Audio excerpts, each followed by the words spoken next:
ANSER, c'est l'Agence nationale d'électrification et des services énergétiques en milieu rural et périurbain.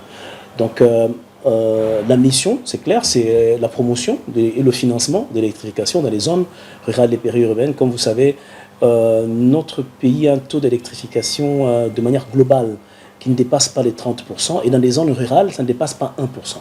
Donc le but, c'est de pouvoir commencer à augmenter en termes de desserte de l'énergie, mais en commençant déjà dans les zones rurales et périurbaines, où d'ailleurs on trouve 80% de la population de notre pays. Comme vous savez, l'électrification, ça demande une planification, et nous, on travaille même sur ce qu'on appelle d'abord les plans locaux d'électrification, parce qu'avant de commencer ça, il faut planifier. Aujourd'hui, nous sommes en mesure de vous dire, territoire par territoire, quelle stratégie appliquer. L'espace Grand Kasaï, dans les 5 provinces que moi je coordonne, compte plus ou moins 26 territoires.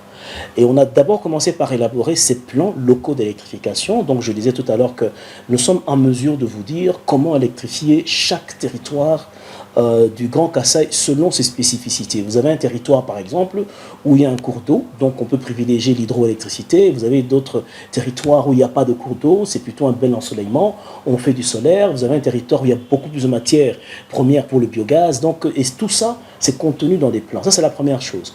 La deuxième chose, nous avons lancé, il y a à peine une année que nous sommes dans le Grand Kasaï, nous avons lancé l'année passée un appel d'offres pour à peu près 22 projets sur l'ensemble de l'espace Kasaï.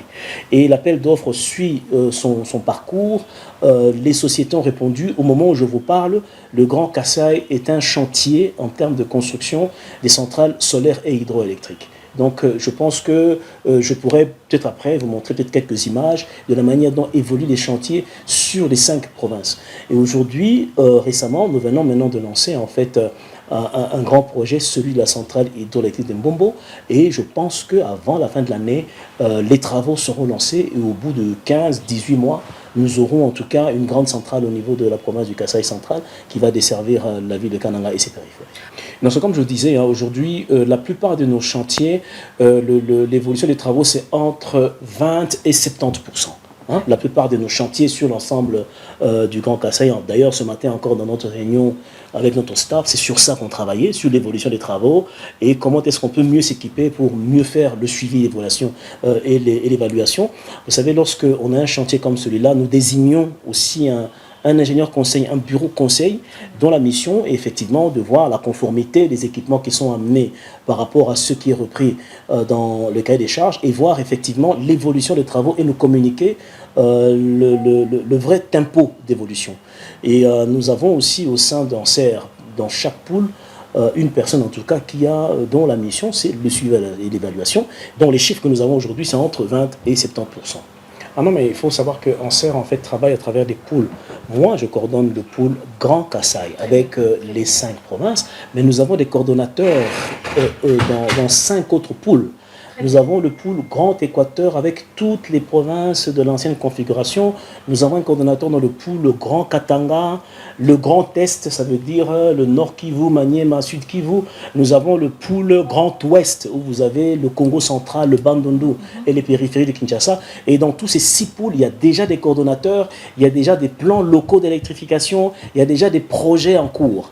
Donc la même chose que moi je fais dans le Grand Kasaï, la même chose est faite dans toutes les autres provinces au travers de nos pôles, qui sont là aussi depuis une année. ANSER existe et a été opérationnalisé depuis 2 ans, mais les pôles ont été implémentés depuis seulement une année. Non, je pense que l'électrification dans la ville de Kananga, c'est déjà en cours, les processus sont lancés. À Kananga, particulièrement, si on doit parler plutôt du Kasaï central, nous avons lancé les travaux de la centrale solaire de Kamaï, c'est Kananga. C'est lancé et selon le chronogramme nous présenté par l'entreprise Dev Solaire qui a été désignée pour Kananga, selon son chronogramme, c'est que d'ici 4 mois maximum, il y aura déjà les premiers kilowattheures qui seront desservis. Ça, c'est la première chose.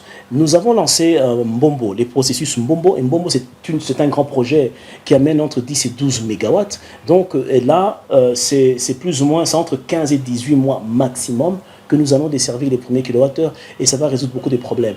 Nous avons déjà désigné la société qui va développer la centrale de Chimbulu. Chimbulu, c'est toujours dans le Kasaï central et nous avons déjà désigné la société qui va développer la centrale solaire à Luisa. Luisa qui est toujours dans le Kasaï central. Mais encore une fois, je voulais dire que, je disais tout à l'heure, nous avons des plans locaux d'électrification pour tous les territoires. Mais par rapport aux moyens financiers disponibles, nous essayons de planifier et respecter ce que nous avons dans notre cahier des charges, dans notre planification. Il ne faut pas que certains territoires puissent penser qu'ils ont été mis de côté. Donc, ils sont pris en charge selon la planification. Mais au-delà de ça, vous devez aussi savoir qu'il y a le PDL 145 territoires.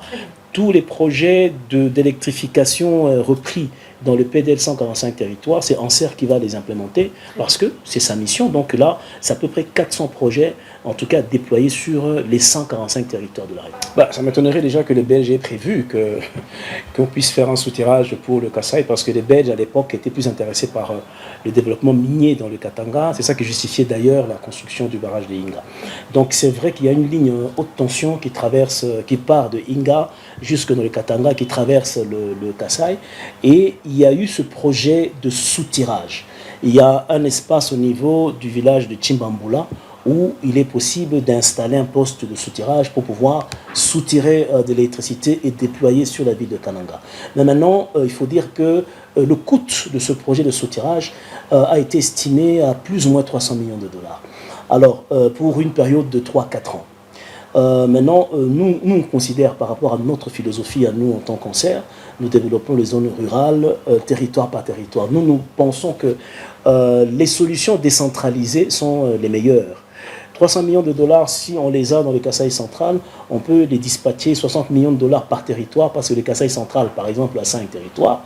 Et dans chaque territoire, nous pensons développer des solutions décentralisées, de manière à ce que même la gestion soit décentralisée. C'est beaucoup plus efficace. Ce sont des solutions techniques qui prennent en compte en fait les réalités socio-culturelles et les réalités socio-économiques de chaque entité qui gère finalement sa centrale hydroélectrique. Et puis au-delà de ça, se posent des questions de sécurité aussi. Tout à vous souvenez en 1998, lorsque le barrage Inga avait été pris par des rebelles, toutes les entités qui dépendaient du barrage Inga ont été finalement un peu dérangées par cela. Et c'est là que l'idée de décentraliser les solutions énergétiques, l'idée elle est bien meilleure. Donc Chimbambula, techniquement, le soutirage reste valable parce que c'est une technologie qui aujourd'hui est maîtrisée, mais à mon avis, aujourd'hui, politiquement ou stratégiquement, ce ne serait pas la solution appropriée pour le Kasaï central. Nous avons la Luluwa qui compte une dizaine de chutes. Mbombo, par exemple, donnera 10 MW. Katende viendra évidemment dans 5, 7, 8, 10 ans. Et nous avons beaucoup d'autres chutes qui existent, qui peuvent bien être développées et qui vont finalement être orientées vers les territoires de manière beaucoup plus calibrée.